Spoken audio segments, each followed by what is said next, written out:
नीतू, आज चलो तुम प्रार्थना करो, तुम्हारी प्रार्थना शुरू करें। मैं दादा हाँ, तुम्हारी प्रार्थना से आरंभ करेंगे।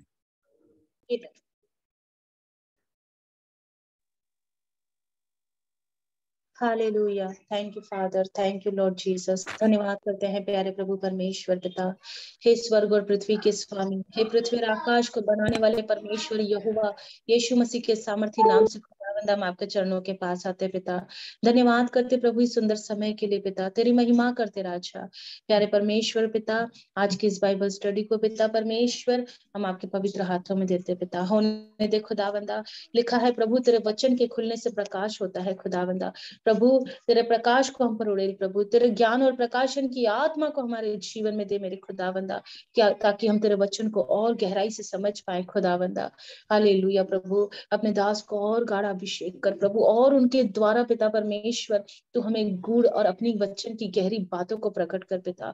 हालेलुया पिता परमेश्वर, तेरे वचन अधिकाई से हमारे हृदय में बसने पाए खुदावंदा। हालेलुया प्रभु, दया कर खुदावंदा। धन्यवाद करते मेरे राजा। आगे का संपूर्ण समय पिता हम आपके हाथों में देते खुदावंदा। हर एक डिस्टरबेंस को यीशु मसीह के नाम से कैंसिल कर देते हैं। हर एक नेटवर्क प्रॉब्लम को यीशु मसीह के नाम से कैंसिल कर देते हैं। हालेलुया प्रभु, जो कुछ भी परमेश्वर पिता हमारे बीच में परमेश्वर पिता स्टडी आ रही है प्रभु, ये तेरी ओर से प्रभु, सारी महिमा केवल तुझे मिले मेरे खुदावंदा। धन्यवाद करते पिता सारी बातों के लिए राजा। सारी महिमा आपको देते हुए इस विनती को यीशु के नाम से मांगते हैं। सुनिए, बड़ी दया से कबूल कीजिए स्वर्गीय पिता। आमीन। सो गॉड ब्लेस यू नीतू, आज की प्रार्थना के लिए फिर से मैं सारे प्रियजनों का प्रभु यीशु मसीह के नाम से इस अध्ययन में स्वागत करता हूं। और हम अर्लियर जहां तक पहुंचे थे कल, वहीं से आगे चलेंगे। चौथे सील के ओपन होने तक क्या क्या हुआ, ये सब बातें हमने देखा। आज हम पढ़ेंगे पांचवें सील के ओपन होने से क्या होने वाला है। Now read it Deepa. The things after the rapture, fifth seal was opened. Tribulation period of 7 years. First martyrs of the Daniel 70th week. Revelation chapter 6 verse 9 to 11. ये first mattress of the 70 Daniel 70th week. इसका मतलब समझा दूं मैं कि ये जो anti Christ के समय में जो लोगों को मारा जाएगा, उसका पहला खेप है ये फर्स्ट मैट्रेज।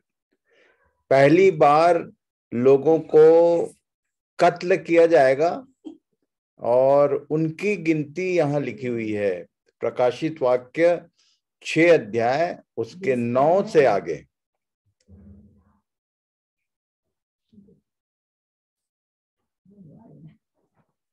पढ़िए।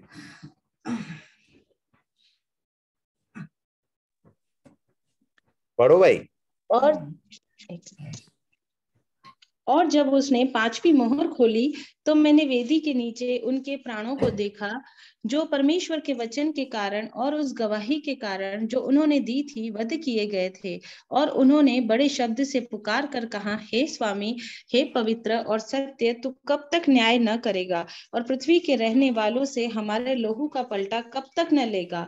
और उनमें से हर एक को श्वेत वस्त्र दिया गया और उनसे कहा गया कि और थोड़ी देर तक विश्राम करो, जब तक कि तुम्हारे संगी दास और भाई जो तुम्हारी नई वध होने वाले हैं, उनकी भी गिनती पूरी न हो ले।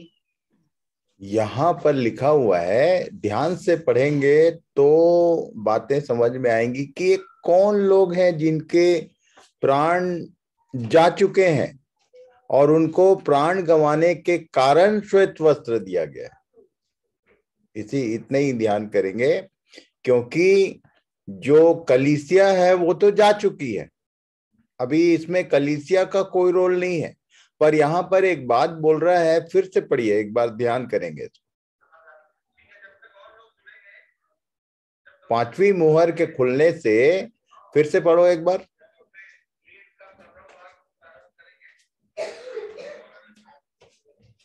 Deepa, my voice is clear? Yes, Mamu. ये नीतू को क्या हो रहा है, तुम पढ़ दो। और जब उसने 5वीं मुहर खोली तो मैंने वेदी के नीचे उनके प्राणों को देखा, जो परमेश्वर के वचन के कारण और उस गवाही के कारण जो उन्होंने दी थी, वध किए गए थे। तो ये और अर्ली चर्च के समय में जो हुआ है वो उनकी गिनती इसमें नहीं है। ये 5वीं मुहर मतलब एंटी क्राइस्ट के सारे कांड होने के बीच में अगेन यहाँ लिखा हुआ है। इसी को इसका फर्क समझेंगे कि परमेश्वर के वचन के कारण कुछ लोग हैं जो अभी भी वहां पर प्राण दे रहे हैं। पर याद रखना कि कलीसिया अलग है और ये जो प्राण ने जा रहा है ये अलग है। इन्होंने समय पे जीवन उसको समर्पण नहीं किया, उसके लिए प्राण नहीं दिया। पर जब ये सारी समस्याएं आने लगी तब उनको समझ में आया कि अरे जो कुछ कहा गया था वो सच था। They are believing delayed. अब ध्यान रखना इस बात को, यदि अभी मौका नहीं मिला तो उस समय में गर्दन कटेगा तो भी कलीसिया की जो जगह है उसमें आप शामिल नहीं होने वाले हैं, इसको समझ लेना। और आगे क्या लिखा? और उन्होंने बड़े शब्द से पुकार कर कहा, हे स्वामी, हे पवित्र और सत्य, तू कब तक न्याय न करेगा और पृथ्वी अब ये बोल रहे हैं कि तू कब तक न्याय न करेगा। व्हाट इज द डिफरेंस, ये मैं आगे बताऊंगा। ओके, उनको ये बोला गया है, उनमें से हर एक को श्वेत वस्त्र दिया गया और उनसे कहा गया कि थोड़ी देर तक विश्राम करो जब तक तुम्हारे संगी दास भाई जो तुम्हारी नाई, अभी और लोग मारे जाने वाले, उनकी गिनती पूरी होने दो बोल रहा। वो कब तक पलटा ना लेगा, दिस क्वेश्चन इज देयर, तू कब तक ये होने देगा, ये पूछ रहे हैं लोग। तो उसको जवाब दिया जा रहा है कि अभी रुक जाओ, थोड़ा और है। इन लाइनों की गंभीरता को ध्यान करना। रैप्चर हो गया तो वाह वाह है, very good, God bless you all. नहीं हुआ तो ऐसे मारे जाओगे और वैसे भी मारे जाओगे, मरना तय है। एंटी क्राइस्ट का मतलब मृत्यु का टाइम होगा वो 7 साल। और कैसे कैसे आएगा अभी तो शुरू हुआ, अभी देखेंगे आगे। पढ़ो, ये कौन लोग हैं जिन लोग बोल रहे हैं कब तक पलटा नहीं लेगा? पढ़ो जरा। The character of their cry is further proof that they are not the martyrs of the Christian church. Church नहीं है ये अप्रूव्ड है। कैसे? आगे, For they would not cry to be avenged, but like बदला Stephen, लेने के लिए कलीसियाई लोग कभी भी रोना गाना नहीं मचाते हैं। ये स्टीफन का जो वध हुआ था ये साइन है कि वो यीशु के फॉलोअर होते हैं। यदि आप अभी भी इस बात को नहीं समझ रहे हो कि यदि आपको कोई सता रहा है और आप बोल रहे हो, प्रार्थना कर रहे हो कि प्रभु इनका बदला कब लेगा, तो आप ज्यूस कैटेगरी में है। याद रखना, कलीसिया का मतलब होता है, क्या लिखा? बट आगे Christian church for they would not cry to be avenged, but like Stephen would say, Lord, lay not this sin to their charge. Acts chapter 7 verse 6. if you are believer, यदि तुम सोचते हो कि तुम यीशु के follower हो तो तुम्हारे मुंह से हमेशा ये सुनाई देना चाहिए, हे पिता, ये जो सता रहे हैं, कोई भी किसी भी विषय में, क्रूस का जीवन होता है मसीही जीवन, और किसी ने सताया तो हम लोग कोर्ट कचहरी और दुनिया भर का तामझाम, सारे ईसाई लोग वही कर रहे हैं। अभी हर थोड़े दिन में कोर्ट कचहरी में चले जाते हैं। ये बोल रहा है प्राण जा रहा था इसका, पत्थरवाह किया जा रहा था। Stephen was the perfect follower of Christ Jesus. जैसे यीशु ने कहा, हे पिता इन्हें क्षमा, मुंह खोला, तकलीफ की दशा में मुंह खुलता है एक प्रभु के जन का, तो वो बोलता है कि प्रभु इनको क्षमा करना, ये नहीं जानते कि क्या कर रहे हैं। Lord lay not this sin to their charge, उसके उनके ऊपर मत लगा। ये मॉडल। और भजन संहिता में 35 अध्याय, 55 अध्याय, 59, 94 और बहुत सारा पढ़ लेना। बार बार ये कब तक जो क्वेश्चन है ना, इधर है पुराने नियम के लोगों में, पुराने नियम के बुलाए हुए लोग और नए नियम के बुलाए हुए लोगों में ये फर्क है, इसको याद रखना, बोलना नहीं। यदि तुम्हारे मुंह से किसी भी समस्या के अगेंस्ट में मुंह से यदि निकल जाए कि प्रभु तू बदला कब देगा, परमेश्वर ने कहा तुम अपना बदला मत देना, ये पौलुस ने लिखा, परमेश्वर तुम्हारा पलटा लेगा। तो ये यहूदियों को बोल रहा था, वो क्रिश्चियंस को नहीं। हाँ, आएगा समय जब सीधे आग की झील है इनके लिए। जितने जो सैटन एंड हिज टीम, ये सब शैतान, आग की झील उनका अंत है। इधर कुछ बदला नहीं, मारते रहो तुम, प्राण लेते रहो, यीशु का भी ले लिया, पर सबका ब्याज सहित वो आग की झील। तो याद रखना, ये जो मैट्रिक्स है, ये अभी कौन लोग चिल्ला रहे हैं? ये यहूदी लोग हैं, ये ज्यूज कैटेगरी। वो बोलते हैं कब तक तू बदला पलटा नहीं लेगा।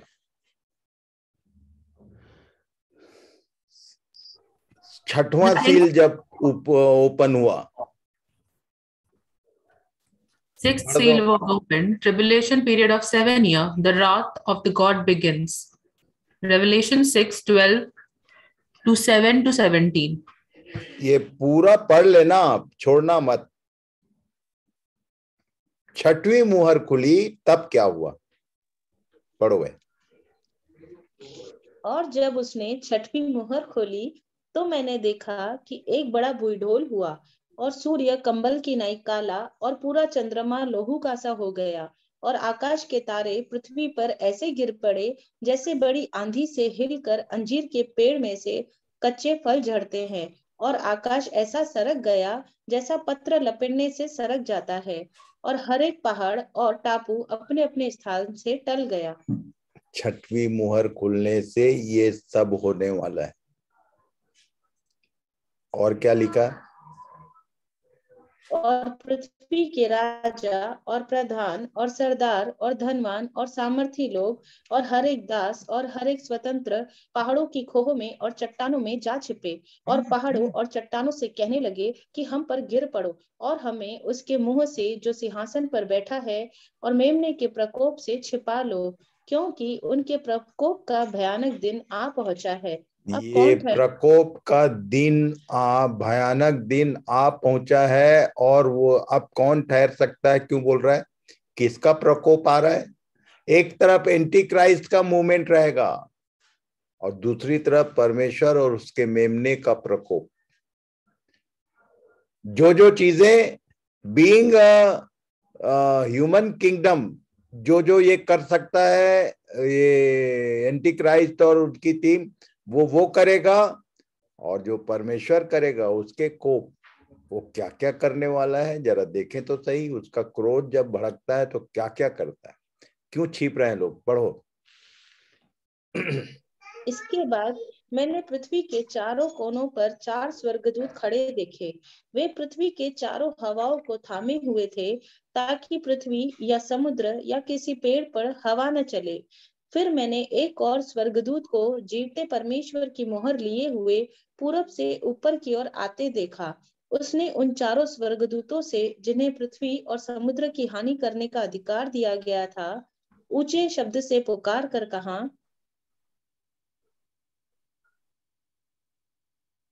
ये ध्यान रखना आप,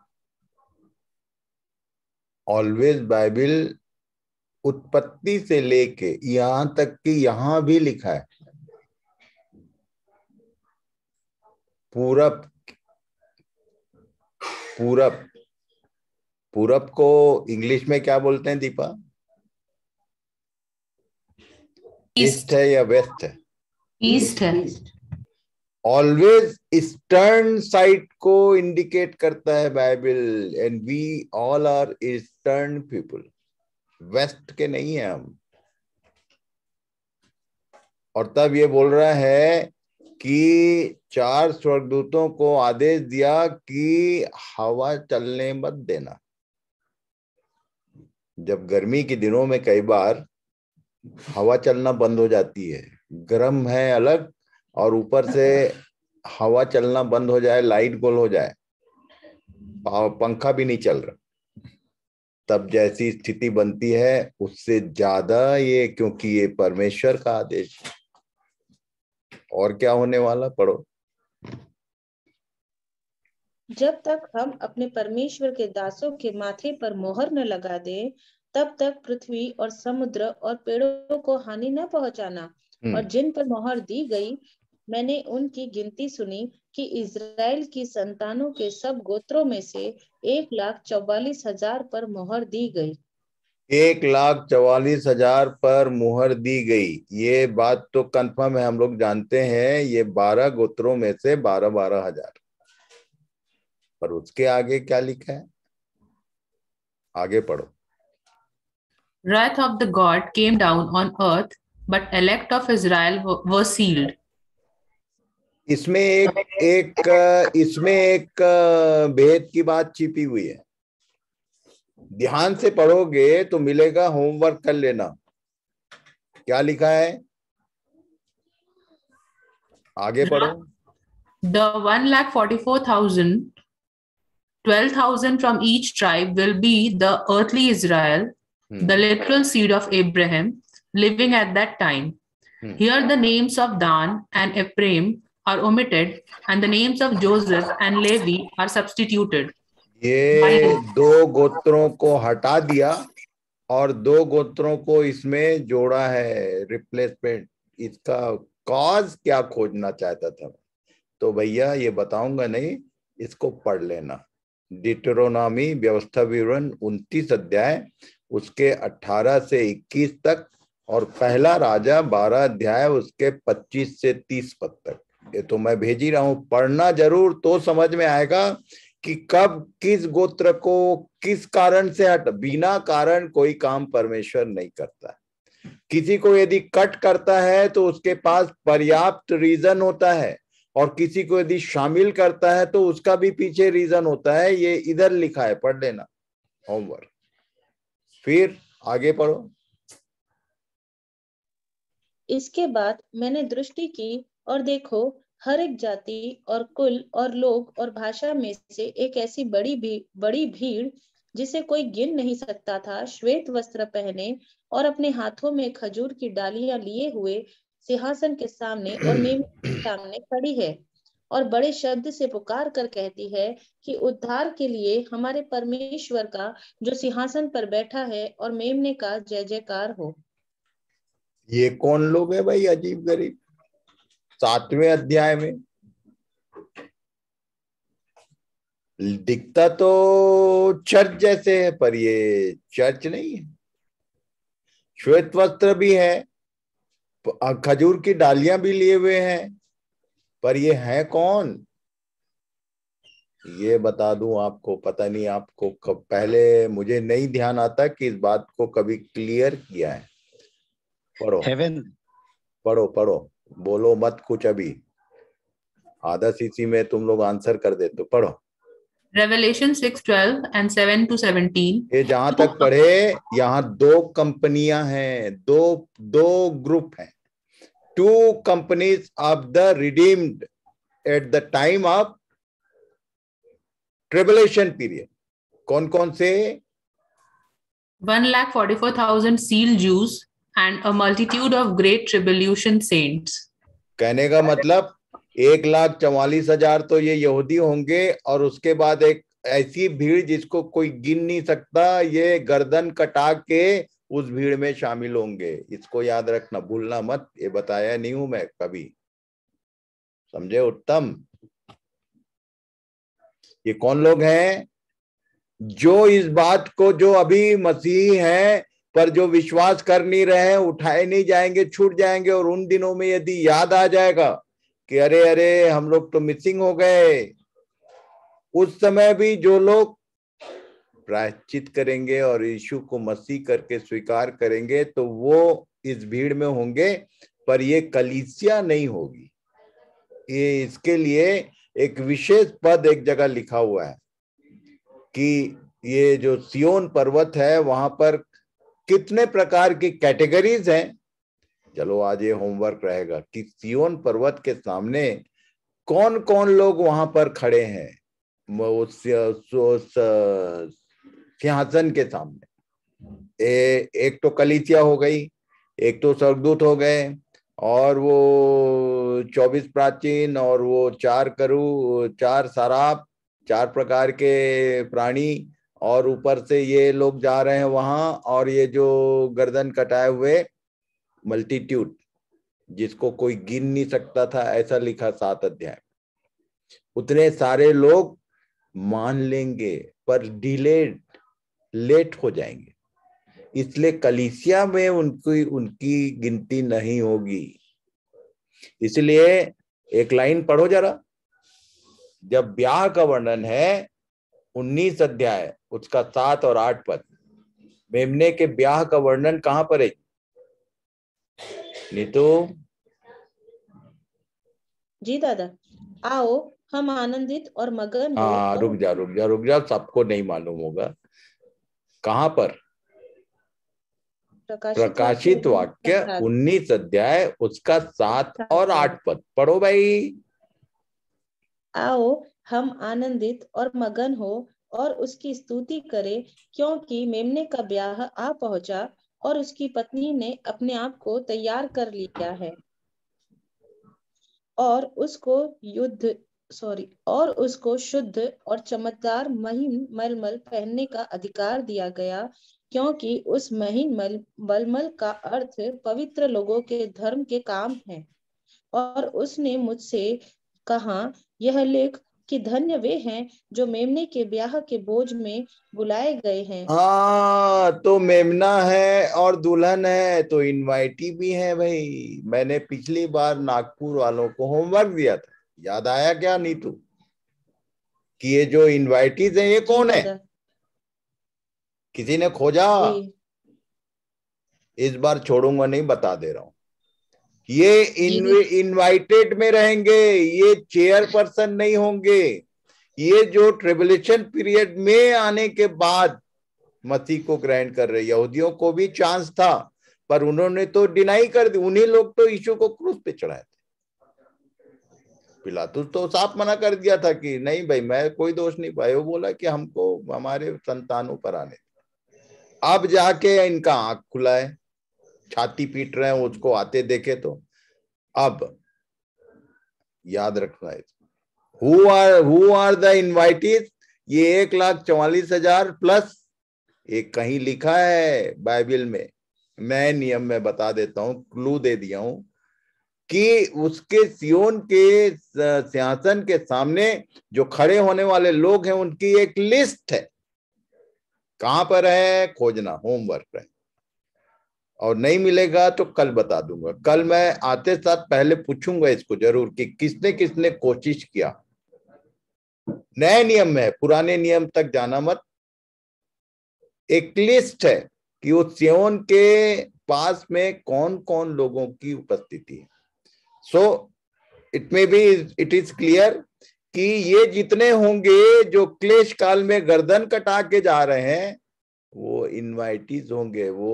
वो मालकिन नहीं बनेंगे। मालकिन कौन बनेगा? जो जिसका रैप्चर होगा। इसके लिए तैयारी करो। ये सब बातें केवल इसलिए बताई जा रही कि तुम्हारी तैयारी ऐसी हो कि छूट मत जाओ। छूट जाओगे तो तुम जाओगे जरूर वहां मन फिरा के, गर्दन कटा के, पर तुमको कलीसियाई दुल्हन का अधिकार नहीं मिलेगा।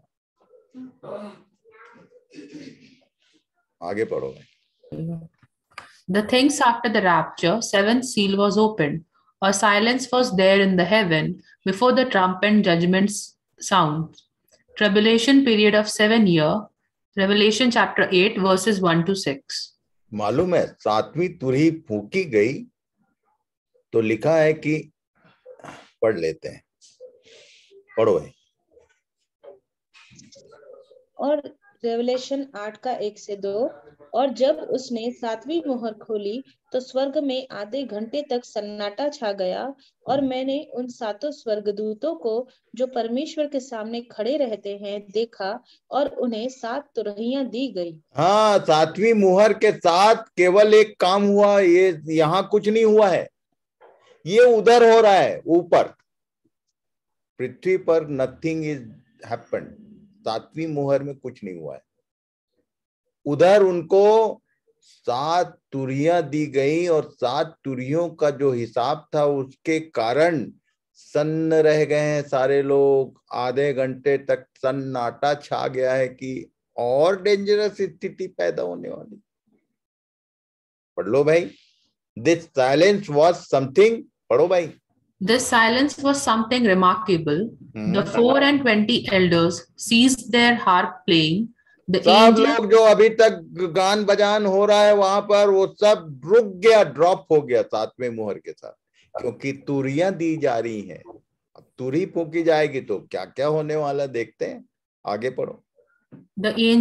the angels hushed their voices, and the cherubim and the seraphim and all the host of heaven were silent.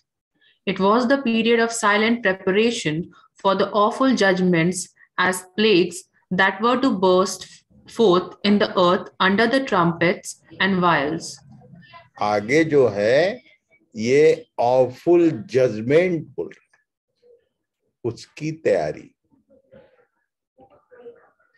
Pledges, विपत्तियां, विपत्ति, ये प्लेजेस वर्ड कहां आया था, याद है किसी को?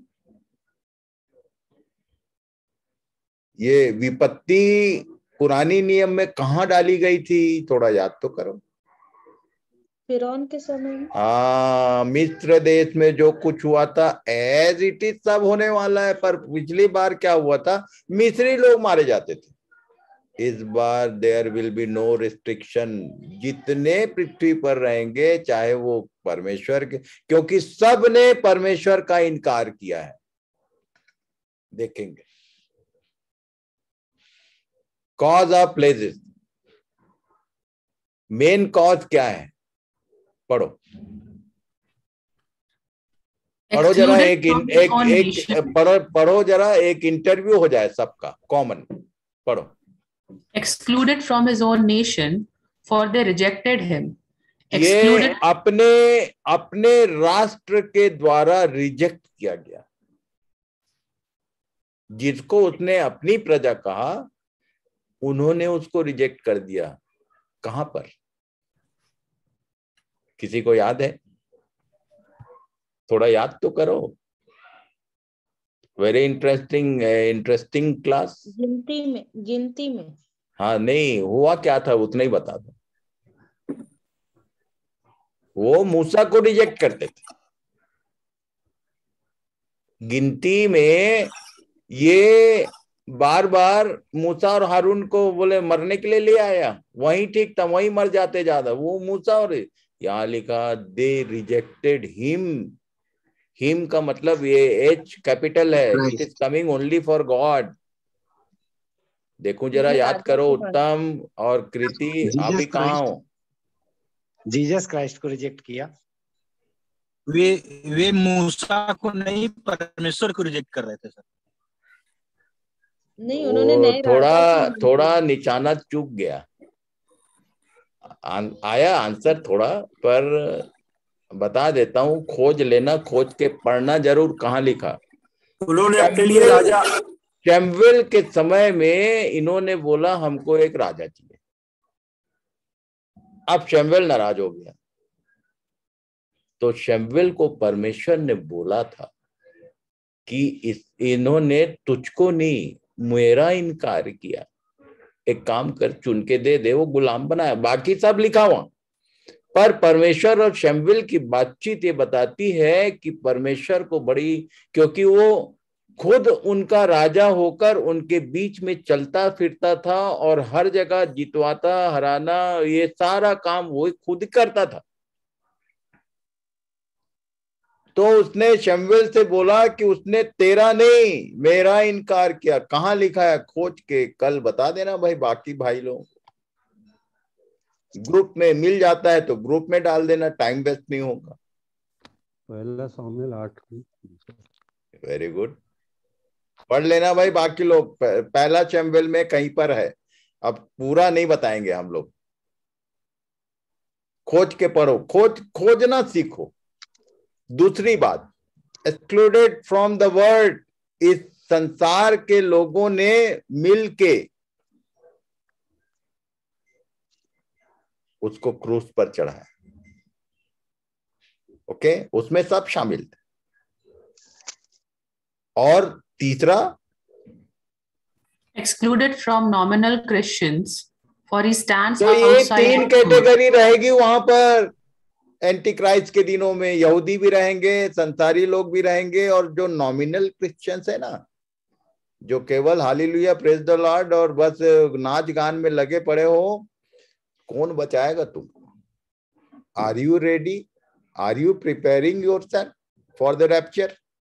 सीरियस मैटर है, याद रखना, मजाक नहीं कर रहा हूं मैं। 3 साल से केवल एक लाइन बोल रहा हूं, lockdown is given a gracious time for the church. जो छूट जाएगा उसमें पास्टर प्रचारक कुछ नहीं लगता।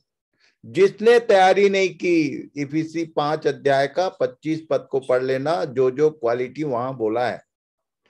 चुपचाप हैंडओवर कर दो अपने को। लॉर्ड प्रिपेयर मी, वो बोलता है कि पढ़ लो भाई एक लाइन, उसको क्या बोला है वो खुद तैयार करता है। पढ़ो जरा इफिसी 5 का 25 पद। हे पतियों, अपनी अपनी पत्नी से प्रेम रखो, जैसा मसीह ने भी कलीसिया से प्रेम करके। हाँ, तो पति लोगों को मारो गोली। ये जैसा मसीह ने क्या किया, तो लिखा है, लिस्ट है यहाँ, पढ़ो।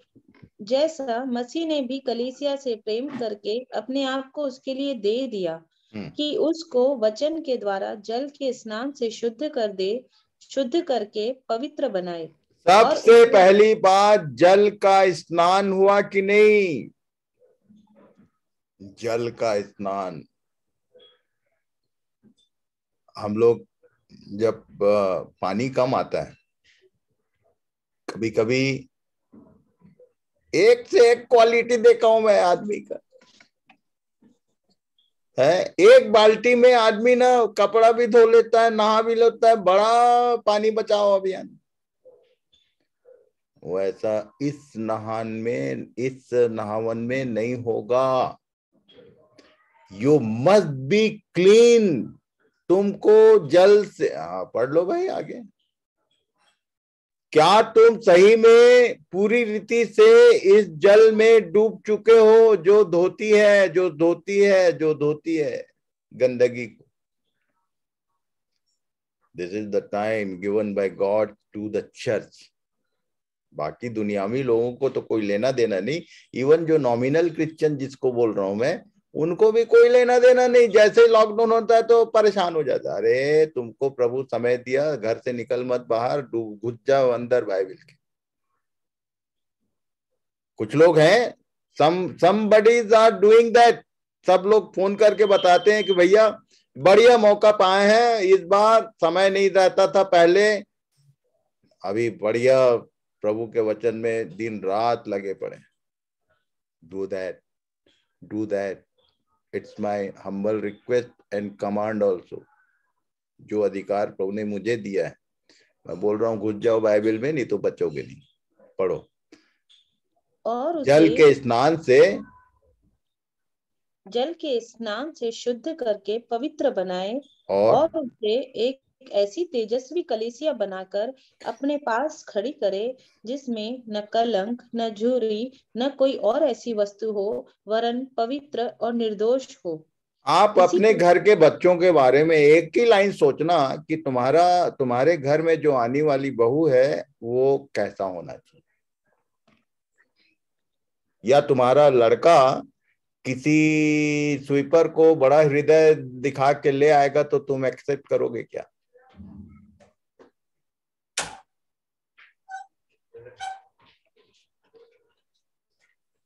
May God help you think about all these things.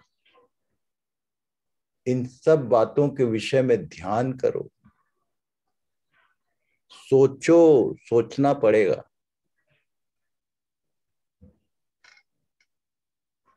क्या हमारी तैयारी है? और नहीं तो ये नॉमिनल क्रिश्चियन और संसारी लोग और ये यहूदी लोग जिन्होंने रिजेक्ट कर दिया, ये सब उसी में जाने वाले हैं। और प्लेस क्या क्या है, पढ़ो भाई। The Lord is going to repeat the plagues of Egypt. The difference between this Egyptian plague and the plague of the first trumpet is that the situation will be reversed. ये इसका मतलब क्या हुआ भाई, थोड़ा कोई समझाएगा? The Lord is going to repeat the places of Egypt. कैसे, आगे बताऊंगा मैं। ये सारा कलेक्ट करके मैंने आपके लिए सूचना बना दिया है, प्रभु ने जैसा जैसा मेरी अगुवाई की, ताकि आपको समझने में सरल हो जाए। सरल ढंग से उन खतरनाक बातों को आप जान सको कि होने के वाला क्या है, तभी तो बचोगे। द डिफरेंस बिटवीन दिस, ये जो फ्लेजेस आएंगे विपत्ति उसमें, और इजिप्शियन प्लेस जो मिस्र में हुआ था, उसमें फर्क क्या होगा? Reverse order. पढ़ो भाई। एक पहला फर्क, Then the children of Israel escaped. Now they will suffer. उस समय जो परमेश्वर की संतान इज़राइल कहे जाते थे वो बचाए गए, इस बार नहीं बचाएगा।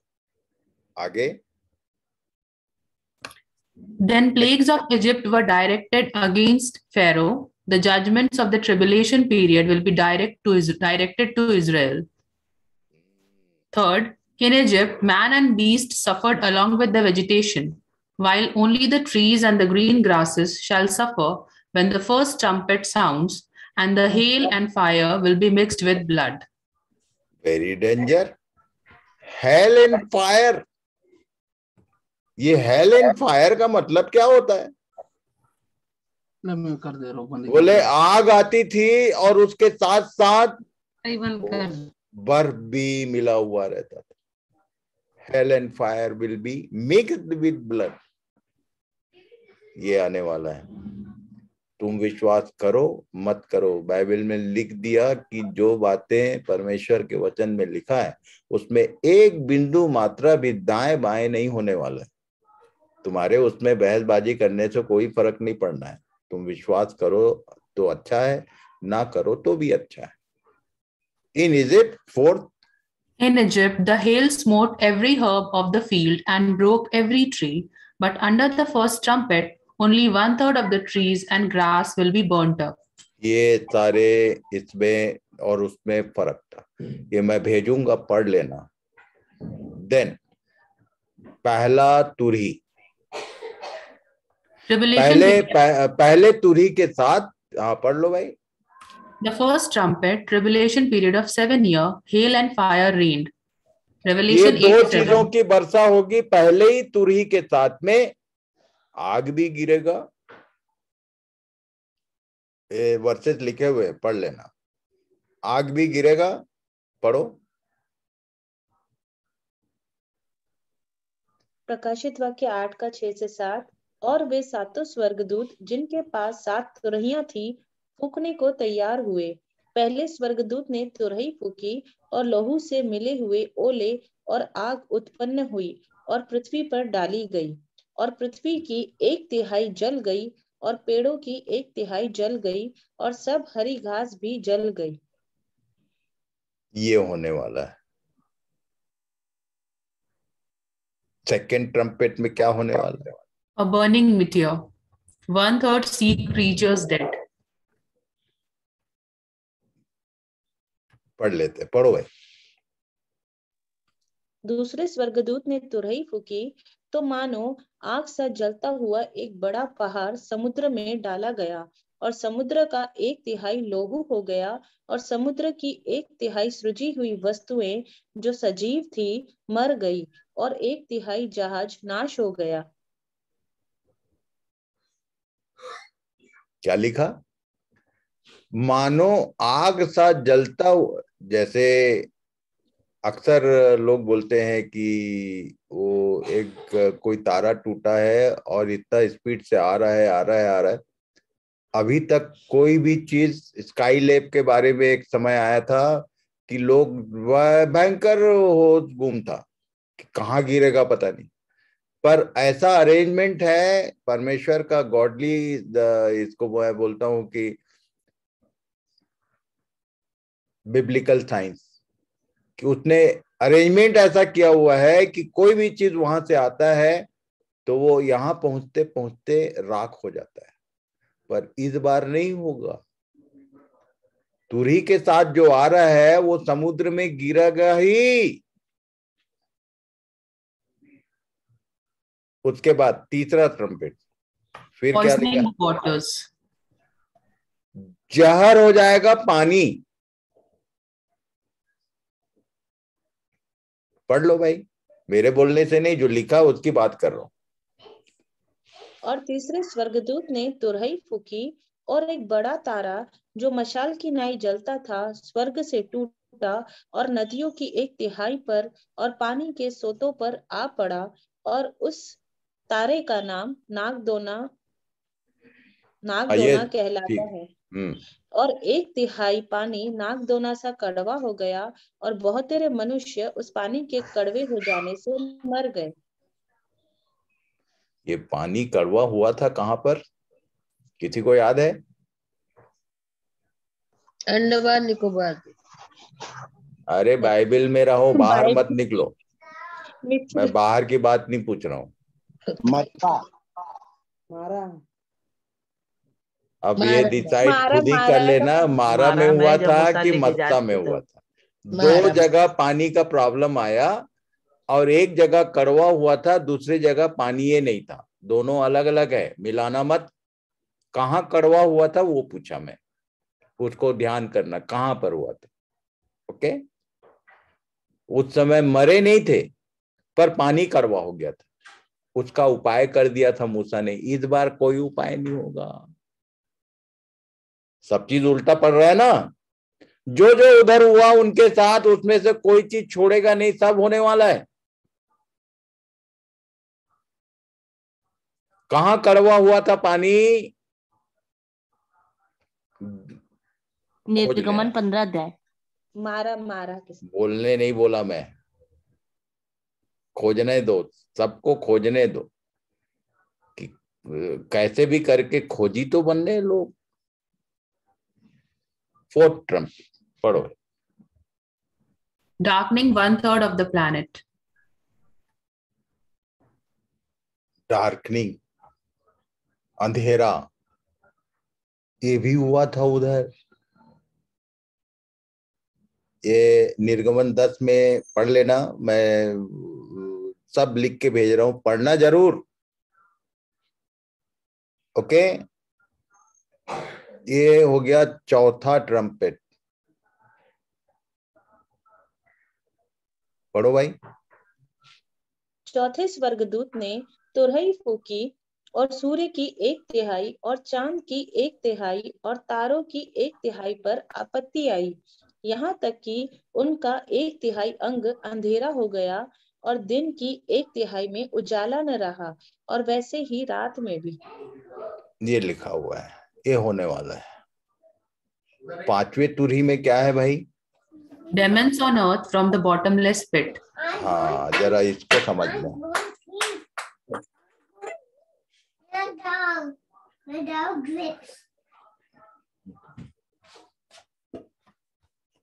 पढ़ो भाई,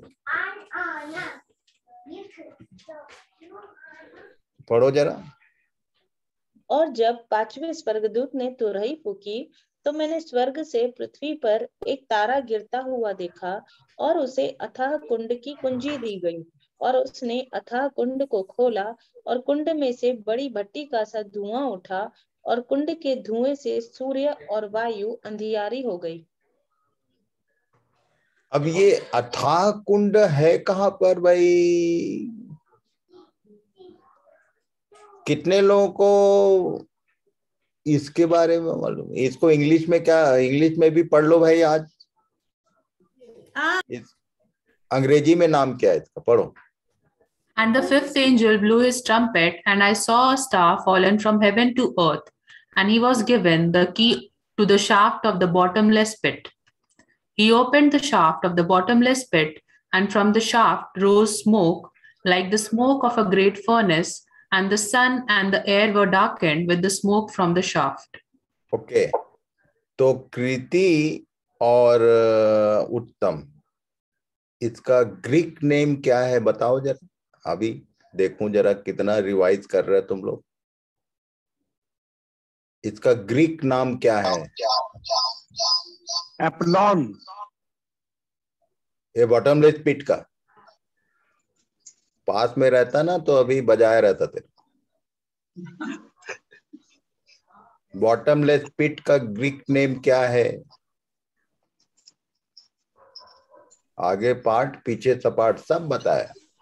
अब ये हमारे जो यूपी बिहार वाले नए भाई बहन लोग, इसके लिए मुझको इसको बताना पड़ेगा कि ये अंडरवर्ल्ड का डेप्थ क्या है ये बॉटमलेस पिट। पर अभी देख लेते हैं कि इसमें इसे बता जरूर दूंगा, ये जैसे ही रेवलेशन खत्म होगा तो उसको बताऊंगा। हाँ दद्दू भाई कुछ बोल रहे थे,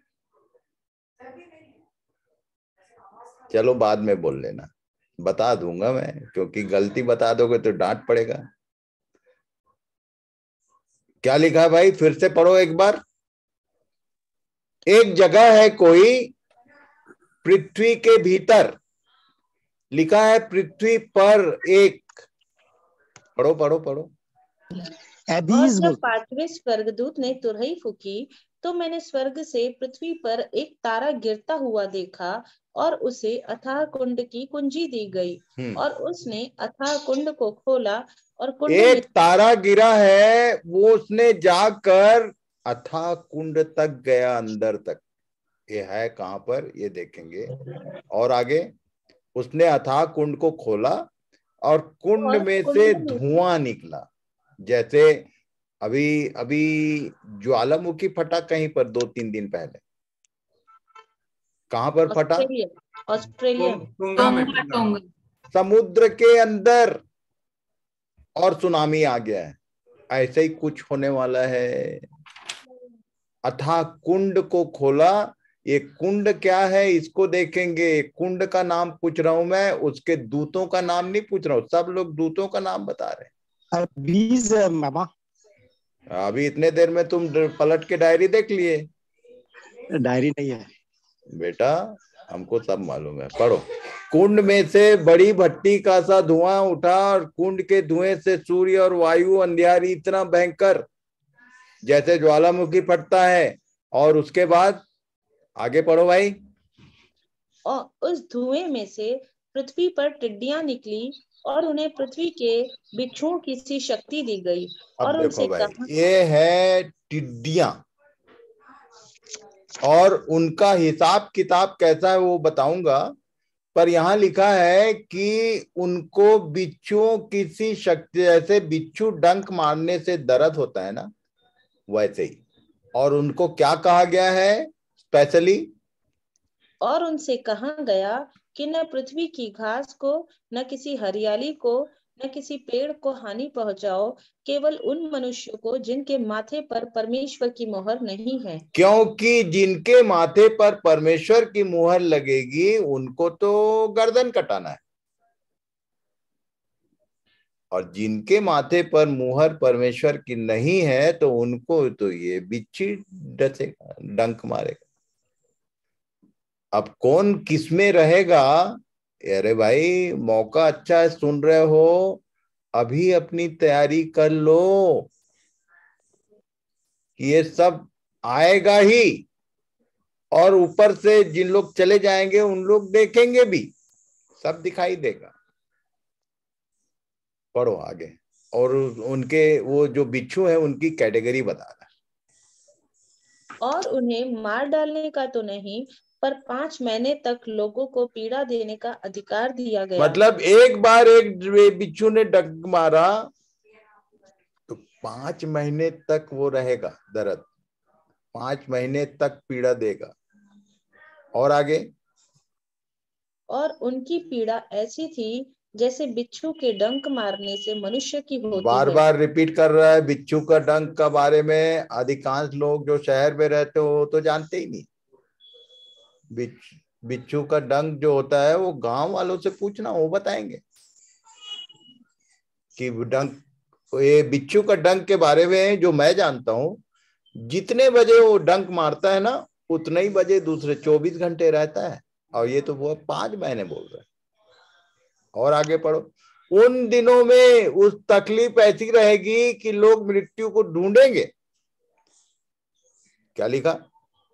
उन दिनों में मनुष्य मृत्यु को ढूंढेंगे और न पाएंगे, और मरने की लालसा करेंगे और मृत्यु उनसे भागेगी। तो मेरे को ऐसा लगता है, कभी कभी मैं भी ध्यान करता हूं, जैसे लाजर सरकते आ गया था, तो मैं यहां तक ध्यान करता हूं कि यदि कोई फांसी भी लगा लेगा या जहर भी खा लेगा ना, वो काम नहीं करेगा। मतलब तुमको सहना है तो सहना ही है 5 महीने। सी, इन सब बातों को एक कहानी किताब नहीं बता रहा हूँ, it's written in the Bible. और आगे जरा पढ़ो, टिड्डियों का हिसाब क्या है। और उन टिड्डियों के आकार लड़ाई के लिए तैयार किए हुए घोड़ों के से थे। आकार, साइज है कैसा? लड़ाई के लिए तैयार किए हुए घोड़ों के से का मतलब, तुम उसको मारना चाहोगे तो भी वो मरेंगे नहीं। और टिड्डी बोला है का मतलब, वो जो हमारे खेत खार में टिड्डी होता है उतना बड़ा नहीं होगा वो। आकार है वो। टिड्डी शब्द मैं पूछा कि प्रभु इसको टिड्डी क्यों बोला फिर? तो टिड्डी का मतलब ये है कि जैसे टिड्डी झुंड में आते हैं, एक टिड्डी अकेले नहीं आता। टिड्डियां, फलस्तीन देश में टिड्डियों के लिए एक बात फेमस है कि एक पेड़ में यदि टिड्डी लग गई तो कुछ मिनट के भीतर वो टिड्डी पूरा बंडा हो जाता है, वो एक भी पत्ता नहीं बचता, उसके बाद दूसरे पेड़ में जाते हैं। झुंड, टिड्डी से मतलब है झुंड। प्रभु ने मुझे जो बताया, ये झुंड में आएंगे। और क्या लिखा है? और उनके सिरों पर मानो सोने के मुकुट, और मुंह मनुष्यों के से मतलब बात भी करेंगे। कहां भाग रहा है रे भाई? मुंह मनुष्यों के से मुंह है। और उसके आगे, और उनके बाल स्त्रियों के से और दांत सिंहों के से थे। ये तीनों को होमवर्क कर लेना भाई, कि दांत सिंह के समान क्यों है और बाल स्त्री के समान क्यों। एक एग्जांपल बता देता हूं कि हमारे छत्तीसगढ़ में एक जगह है जहां मैं रहता था, कोरबा, और वहां से बिलासपुर आता था। तो मेरा कोई टाइम टेबल नहीं था, रात बिकाल कभी भी। तो एक मेरा फोरमैन था, उसने बताया था कि देख भाई तू बहुत घूमता है, और उधर एक एरिया है, वहां पर एक लड़की के वेश में एक जन खड़ी रहती है, हाथ मारेगी, रोकेगी, और उसके बाद गायब हो जाती है। ऐसा ऐसा कहानी बता। स्त्री देख के गाड़ी रोकना मत। अब इसके बाल स्त्री के से क्यों है, इसको जरा सोचना भाई। मुंह मनुष्यों के से, बाल स्त्रियों के से, और दांत सिंहों के से, और उसके पूंछ में डंक है। आगे पढ़ लो।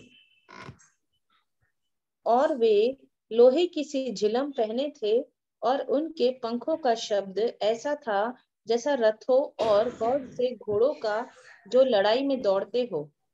और उनकी पूंछ बिच्छुओं की सी थी, और उनमें डंक थे। और उन्हें 5 महीने तक मनुष्य को दुख पहुंचाने की जो सामर्थ थी, वह उनकी पूंछों में थी।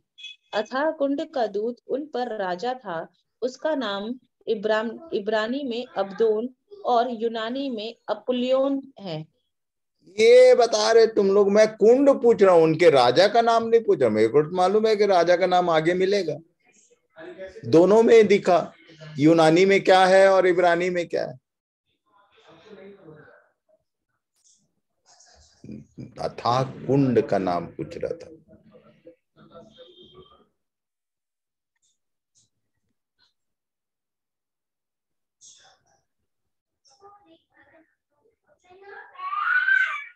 पढ़ो भाई। पहली विपत्ति बीत चुकी, देखो अब इनके बाद 2 विपत्तियां और होने वाली है। और जब छठवें स्वर्गदूत ने तुरही फूकी, तो जो सोने की वेदी परमेश्वर के सामने है, उसके सींगों में से मैंने ऐसा शब्द सुना, मानो कोई छठवें स्वर्गदूत से, जिसके पास तुरही थी, कह रहा है कि उन 4 स्वर्गदूतों को जो बड़ी नदी फुरात के पास बंधे हुए हैं, खोल दे। पहली, इसको याद रखना, पहली विपत्ति ये डेंजर वाली बीत चुकी, ये टिड्डी वाली। अब इसके बाद 2 और आने वाली।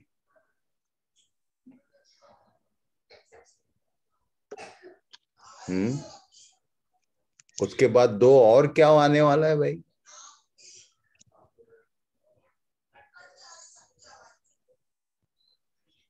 पढ़ लो। और वे चारों दूत खोल दिए गए, जो उस घड़ी और दिन और महीने और वर्ष के लिए मनुष्यों की 1/3 के मार डालने को तैयार किए गए थे। और फौजों के सवारों की गिनती 20 करोड़ थी। मैंने उनकी गिनती सुनी, और मुझे इस दर्शन में घोड़े और उनके ऐसे सवार दिखाई दिए, जिनकी झिल में आग और धूम्रकांत और गंधक की सी थी। और उन घोड़ों के सिर सिंहों के सिरों के से थे, और उनके मुंह से आग और धुआं और गंधक निकलती थी। इसके आगे को आप लोग कल पढ़ के आइए, थोड़ा समय से 1 मिनट पहले छोड़ रहा हूं मैं। ये 9 अध्याय में पहली विपत्ति को रिपीट कर लेना और आगे कम से कम 12 अध्याय तक पढ़ लेना, तो कुछ जल्दी हम लोग आगे बढ़ेंगे। और इसलिए इससे आगे कल देखेंगे। पर सब बातों को मनन करिए, ध्यान करिए, रिपीट कीजिए, रिवीजन करिए, और अच्छी तैयारी का मन दिखाइए कि आप सही में प्रभु के आने के लिए रेडी हो रहे हैं। ये सब चीजें मिलकर हमको, इसलिए कलीसिया को लिख दे बोला, नहीं तो ये बोलने की जरूरत नहीं थी उसको।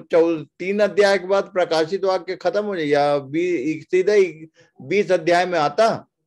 ये पूरी बात को जानना है, ये जरूरी क्यों कि कलीसिया सुन ले, पहले से जान ले कि ये चीज होने वाला है, प्री प्लान्ड।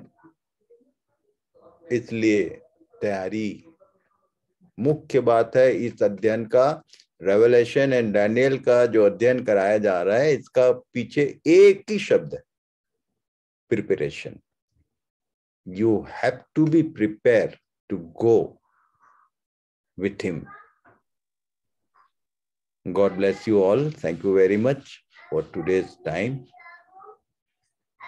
इसके आगे मैं छोड़ रहा हूं कि आप इसको होमवर्क करिए, पढ़ के आइए।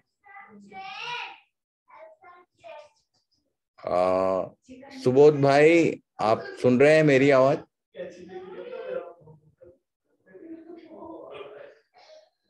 सुबोध भाई,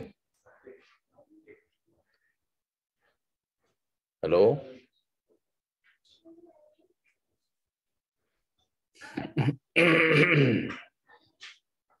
नेटवर्क प्रॉब्लम।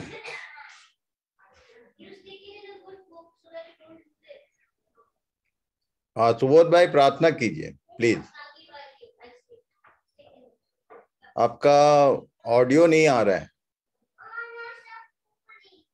आवाज नहीं आ रही।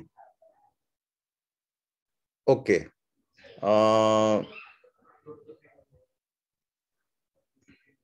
Surekha sister from Ratlam, please pray.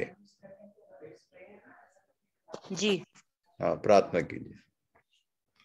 धन्यवाद करते हैं प्रभु जी, आपकी सुंदर आपने हमें जीवन में समय दिया प्रभु, कि हम आपके वचनों को पढ़ने के लिए प्रभु जी ये समय हमारे जीवन में निकाल पाए। प्रभु आपका धन्यवाद करते हैं प्रभु जी। जो भी वचन हम सुनते हैं प्रभु जी, उसको प्रभु अपने जीवन में आगे बढ़ाने वाले हो सके प्रभु जी। हम ऐसी प्रार्थना करते पिताजी। धन्यवाद करते हैं भाई के लिए प्रभु, आपने प्रभु उनको ज्ञान और बुद्धि से, समझ से भरा है प्रभु जी, आपकी आत्मा से भरा है प्रभु। आपका धन्यवाद करते हैं प्रभु जी उनकी स्टडी के लिए प्रभु जी, जो हमें देते हैं प्रभु और हम उनसे सीखते हैं प्रभु जी। आप प्रभु हमें तैयार कर रहे हैं प्रभु जी, इसके लिए आपका धन्यवाद करते पिताजी। आप जब हमें लेने आएंगे प्रभु, हम अपने आप को तैयार कर पाए प्रभु, ऐसी हमें बुद्धि ज्ञान और समझ देना प्रभु जी। इन वचनों को प्रभु व्यर्थ ना जाने देना प्रभु जी, हमारे हृदयों को शुद्ध करना प्रभु जी। हम जितने भी प्रभु आज इस मीटिंग में शामिल हुए हैं प्रभु जी, एक एक को प्रभु हम आपके हाथ में सौंपते हैं प्रभु जी। आप हमें तैयार कीजिए प्रभु जी, ताकि प्रभु हम अपने आप को तैयार कर सके प्रभु जी। आपने हमें चुना प्रभु, आपने हमें सृष्टि से पहले प्रभु हमें चुना कि हमें निर्दोष और निष्कलंक बनाकर अपने सामने उपस्थित करे प्रभु जी। इस वायदे के लिए आपको धन्यवाद करते हैं प्रभु जी। और प्रभु हम पूरे स्टडी के लिए प्रभु अपने आप को तैयार कर पाए प्रभु, हमारे हृदयों को ऐसा तैयार करना प्रभु जी। हर एक जन को प्रभु आपके हाथ में सौंपते हुए प्रभु जी, इस समय को प्रभु आपके में देते हुए जी, विनती को हमारे उद्धार करता प्रभु यीशु मसीह के नाम से मांगती हूँ, आमीन आमीन। सो गॉड ब्लेस यू सिस्टर, और प्रभु Thank you. सबको आशीष दे और इन Thank you. सब बातों को की गहरी समझ हमें प्रदान करे। ये मैं नहीं, वो चाहता है कि आप तैयार हो, कि जिस भी दिन वो आए हम लोग सब आनंद के साथ बादलों पर उठाए जा सकें। So thank you very much.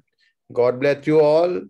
Shalom, शुभ रात्रि, सबको प्रभु आशीष दे। Shalom shalom. गुड नाइट भैया।